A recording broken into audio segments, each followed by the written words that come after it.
Hello friends, welcome back கேபே ஸ்டோ channel நண்பர்களே. இன்றைக்கி இந்த வீடியோவில் மிக முக்கியமான எச்சரிக்கையான ஒரு ஜோதிட அதிரடியான விஷயத்தை தான் நாம் பார்க்க போகிறோம். கதிகலங்கி நின்னாலும் சூரிய கிரகணம் விடாது. மிதுன ராசிக்கு மார்ச் 29க்கு மேலே துரத்தி அடிக்க போகுது.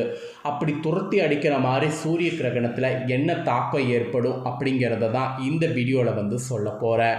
ஸோ மிதுன ராசிக்காரங்க எந்த நட்சத்திரத்தில் பிறந்திருந்தாலும் வீடியோவை ஸ்கிப் பண்ணாமல் பாருங்கள். அப்போ தான் நான் என்ன சொல்ல வரேன் அப்படிங்கிறத தெளிவாக இந்த வீடியோவில் நீங்கள் தெரிஞ்சு பயனடைய முடியும். ஆக்சுவலி 2025 சூரிய கிரகணமானது 2025 மார்ச் மாதத்தில் நடக்க போகுது. இந்த நாளில் மிதுன ராசிக்காரங்க மறந்தும் இதெல்லாம் செய்து விடக்கூடாது என்று சில எச்சரிக்கை உங்களுக்கு விடுக்கப்பட்டிருக்கு. அதே போல் இந்த கிரகணத்தினால் ஏற்படக்கூடிய தோஷத்தினால உங்கள் ராசிக்கு அடுத்து சில நாட்கள் இதெல்லாம் நடக்கும் என்பது குறிப்பிடப்படுது.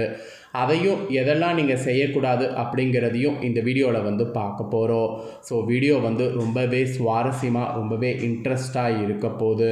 ஸோ மிதுன ராசிக்காரங்க வீடியோவை ஸ்கிப் பண்ணாமல் பாருங்கள். வாங்க இப்போ சூரிய கிரகணத்தை பற்றிய முழு தகவல்களையும் இந்த வீடியோவில் டீட்டெயில்டாக உங்கள் ராசிக்கு பார்க்கலாம். இந்த ஆண்டு மார்ச் மாதம் ஒரே மாதத்தில் 2 கிரகணங்கள் நிகழுது. சமீபத்தில் சந்திர கிரகணம் நிகழ்ந்தது. அதை தொடர்ந்து அடுத்ததாக சூரிய கிரகணம் ஏற்பட இருக்குது. இந்த நாளில் மிதுன ராசிக்காரங்க நீங்கள் என்ன செய்ய வேண்டும், எவற்றை தவிர்க்க வேண்டும், இந்த நாளில் எந்த நேரத்தில் கிரகணம் நிகழப்போகுது அப்படிங்கிறத நீங்கள் தெரிந்து கொள்ளணும். தெரிந்து கொள்வது முக்கியம் இல்லை, இதை ஃபாலோ பண்ணும், அதுதான் ரொம்ப முக்கியம். ஸோ என்னங்கிறத இந்த வீடியோவில் முழுசாக பார்த்து தெரிஞ்சு பயன்பெறுங்க. சூரிய கிரகணங்கிறது விஞ்ஞான ரீதியாகவும் ஆன்மீக ரீதியாகவும் பெரும் முக்கியத்துவம் கொண்ட ஒன்றாக இருக்குது. கிரகணத்தின் போது நீங்கள் சில விஷயத்தை இந்த நாளில் தவிர்க்க வேண்டும். ஆக்சுவலி பழமையான நம்பிக்கைகளை இந்த நாளில் பின்பற்றுவது ரொம்ப முக்கியம். ஸோ கிரகணத்தின் போது கடைபிடிக்க வேண்டிய சில முக்கிய வழிமுறைகள், தவிர்க்க வேண்டிய செயல்கள் பற்றி உங்களுக்கு சொல்ல போகிறேன். எல்லாமே இந்த வீடியோவில் தெரிந்து கொள்ளுங்கள். 2025 ஆண்டின் முதல் சந்திர கிரகணமானது மார்ச் 14ஆம் தேதி நடைபெற்றது. முதல் கிரகணமே சந்திர கிரகணம் இரத்த சந்திர கிரகணமாக அமைந்தது. இந்திய நேரப்படி பகல் பொழுதில் நிகழ்ந்ததுனால கிரகணத்தை இந்தியாவில் பார்க்க முடியல. இந்த நிலையில் இந்த ஆண்டு மார்ச் மாதத்தில் 2வது முறையாக கிரகணமானது நிகழப்போகுது. இது சூரிய கிரகணம். இந்த சூரிய கிரகணம் மார்ச் 29ஆம் தேதி சனிக்கிழமை நிகழ இருக்குது. இதுவும் இந்தியாவில் தெரியாது, ஏன்னா இதுவும் பிற்பகலில் நடைபெறுது. இந்த கிரகணம் ஆசியா, வட அமெரிக்கா, ஐரோப்பா, ஆப்பிரிக்கா, ஆர்டிகா இந்த மாதிரி உள்ளிட்ட உலகின் சில பகுதிகளில் காண முடியும். இந்திய நேரப்படி பகலில் இந்த கிரகணம் பதிவாகிறது எந்த டைம்லனா 2:20 மணிக்கு துவங்கி மாலை 4:17 மணிக்கு உச்சமடைந்து மாலை 6:13 மணிக்கு நிறைவடைய இருக்குது. ஸோ கிட்டத்தட்ட ஒரு 5 மணி நேரத்துக்கு மேலே இந்த சூரிய கிரகணம் நடக்க போகுது. இந்த சூரிய கிரகணம் பகுதி சூரிய கிரகணமாக நடக்கும். இது இந்தியாவில் காண முடியாது. இருந்தாலும் ஆன்மீக ரீதியாக இந்த சூரிய கிரகணம் பகல் பொழுதில் நிகழ்கிறதுனால இது அதிக முக்கியத்துவம் வாய்ந்ததாக கருதப்படுது. இந்த நாளில் சில குறிப்பிட்ட விஷயங்களை கடைபிடிக்கணும், தவிர்க்க வேண்டும் என உங்கள் ராசிக்கு சொல்லப்படுது. இப்படி நான் சொல்கிறத ஃபாலோ பண்ணிங்கன்னா இதனால் சில தீமையான விளைவுகள் ஏற்படுவதிலிருந்து தப்பிக்க முடியும். ஸோ மிதுன ராசிக்காரங்க இந்த நாளில் ஃபஸ்ட்டு கிரகணத்தின் போது கடைபிடிக்க வேண்டிய விஷயங்கள் என்னங்கிறத சொல்கிறேன். முதல்ல அதை நோட் பண்ணிக்கோங்க. அதுக்கப்புறம் நீங்கள் என்ன தவிர்க்கணுங்கிறதையும், அதுக்கப்புறம் உங்களுக்கு கிரகணத்தினால் ஏற்படக்கூடிய பலன்களையும் பார்க்கலாம். ஃபஸ்ட்டு தவிர்க்க வேண்டிய, அதாவது கடைபிடிக்க வேண்டிய அந்த விஷயங்கள் சொல்கிறேன், அதை தெரிஞ்சுக்கோங்க. கண்ணுக்கு பாதுகாப்பாக இந்த நாளில் இருக்கணும். கிரகணத்தின் போது இந்த நாளில் நேரடியாக நீங்கள் வானத்தை பார்க்கறது மிகவும் ஆபத்தானது.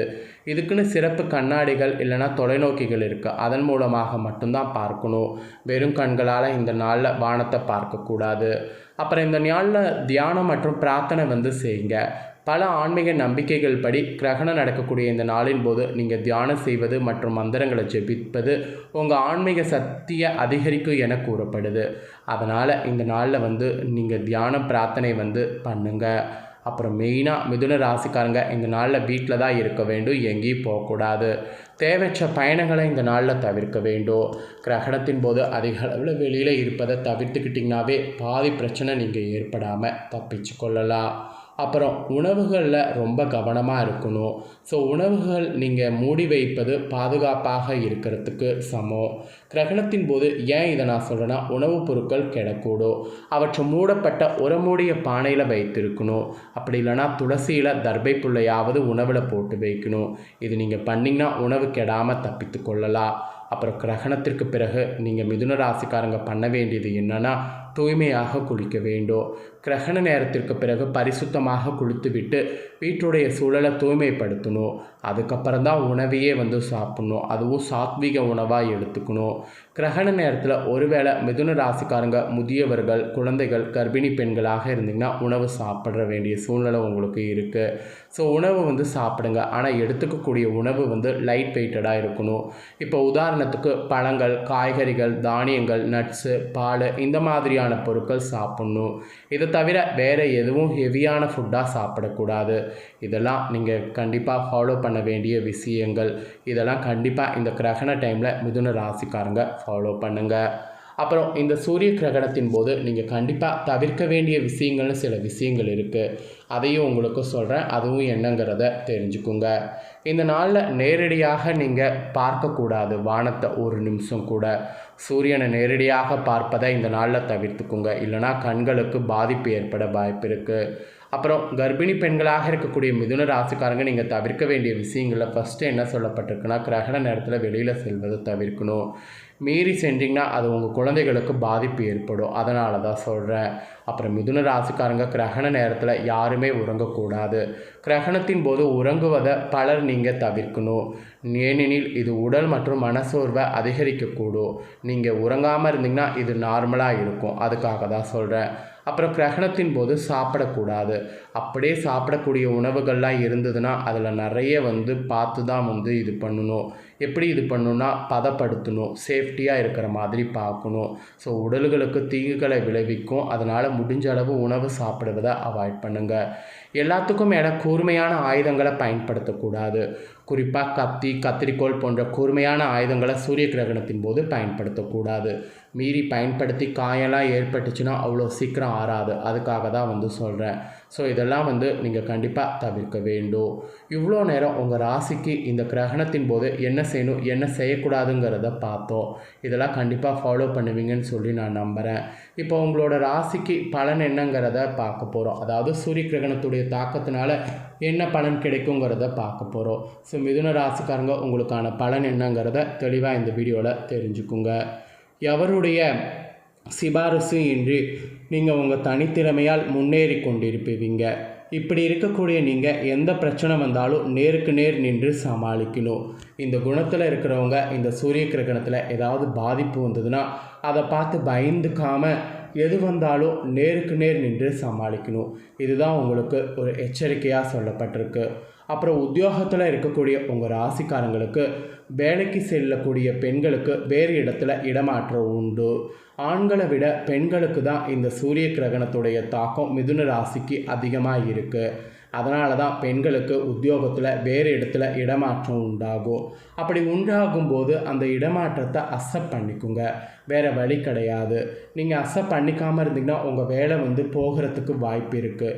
ஏன்னா உங்களுக்கு இந்த சூரிய கிரகணத்தில் கஷ்டம் வரணுங்கிறது விதி வேலை ரீதியாக. அதனால் வேறு இடத்துல இடமாற்றம் இந்த மாதிரிலாம் சில இதெல்லாம் இருக்குது. ஸோ கவனமாக இதை ஹேண்டில் பண்ணுங்கள். அப்புறம் வியாபாரம் செய்யக்கூடிய மிதுன ராசிக்காரங்களுக்கு சுய தொழில் நல்லபடியாக இருக்கிறதுக்கு நீங்கள் நிறைய விட்டு கொடுத்து போகணும் உங்களுடைய வாடிக்கையாளர்கள்கிட்ட. வியாபாரக்காரங்க சுயதொழில் செய்யக்கூடிய பெண்கள் மிதுன ராசிக்காரங்க கைவினை பொருட்கள், தையல் கலையில் நல்ல ஆர்டர்கள்லாம் கிடைக்கும். அந்த ஆர்டர்களை நல்லா முறையாக அவங்களுக்கு நீங்கள் திருப்தியாக பண்ணி கொடுக்கணும். அப்படி பண்ணி கொடுத்தீங்கன்னா இன்னும் நிறைய ஆர்டர்கள் கிடைக்கும். இந்த சூரிய கிரகணத்தில் இந்த அதிர்ஷ்ட பலன் உங்களுக்கு வியாபாரத்தில் இருக்குது. அப்புறம் குடும்பத்தை நிர்வகிக்கக்கூடிய தலைவிகளாக இருக்கக்கூடிய மிதுன ராசிக்காரங்களுக்கு கணவர் வழி உறவினர்களால் வந்த தொல்லைகள் இந்த சூரிய கிரகணத்திலிருந்து அகலப்போகுது. இந்த சூரிய கிரகணத்திலிருந்து அகல்ற மாதிரி சூழ்நிலை உங்களுக்கு சாதகமாக அமைஞ்சிருக்கு. ஸோ குடும்ப தலைவிகளாக இருக்கக்கூடிய மிதுன ராசிக்காரங்க இனி நீங்கள் எந்த ஒரு கவலையும் இல்லாமல் இருக்கலாம். அப்புறம் கலைஞர்களுக்கு படத்திற்கான முன்பணம் வந்து இந்த சூரிய கிரகணத்தினால கிடைக்கும். நீங்கள் எதிர்பார்த்த வண்ணம் நல்ல சம்பளம் கிடைக்கும். அதனால் கலைத்துறையில் இருக்கிறவங்க இப்போ உங்களுடைய ஒர்க்கை வந்து நிறைய வந்து பண்ணுங்கள். நிறைய பண்ண நிறைய உங்களுக்கு பணம் வந்துக்கிட்டே இருக்கும். அதுக்காக தான் சொல்கிறேன். அப்புறம் மாணவ மாணவிகளுக்கு வகுப்பில் அமைதி காப்பது மிக நன்று. ஏன்னா நீங்கள் அமைதி காக்கலனா உங்களுக்கு நிறைய பிரச்சனை வர வாய்ப்பு இருக்குது.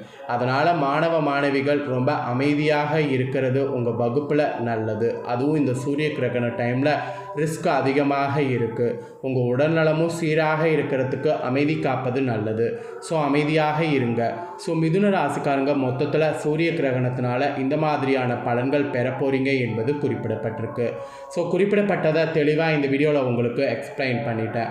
எக்ஸ்பிளைன் பண்ண பலனை தெளிவாக இந்த வீடியோவில் உங்கள் ராசிக்கு என்னங்கிறத தெரிஞ்சிருப்பீங்க. அதை விட சூரிய கிரகணத்தின் போது என்ன செய்யணும் செய்யக்கூடாதுங்கிறதையும் தெரிஞ்சிருப்பீங்க. ஸோ தெரிஞ்சதுக்கேற்ப நடந்து பயன்பெறுங்க.